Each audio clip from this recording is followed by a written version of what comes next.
da veliki broj, 90% studenata je poštena omladina u kojoj mi nismo vodili dovoljno računa, u kojoj smo mi gledali samo kao učenike, kao ove đake u školama, a koji nije još vrijeme da oni se uključuju u društveni i život naše socijalističke zajednice.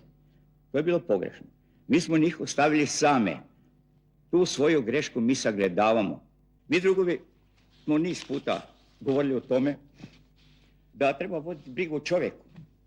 Ali ja mislim da je toliko zasjenile su te razne investicije, razna trvenja u pitanju investicija, zasjenilo i u očima i u mislima ljudi, da su oni zaboravili čovjeka. A mi bez čovjeka ne možemo stvarati ni objekte. Ne možemo. Neki kažu, ovo je, kaže, odraz onoga što se događa u Francuskoj, što se događa u Njemačkoj, što se događa u Češkoj i tako dalje. Nije to tačno. Nije to odraz toga. To je odraz one naše slabosti koje su nagomilale, koje mi danas moramo rješavati.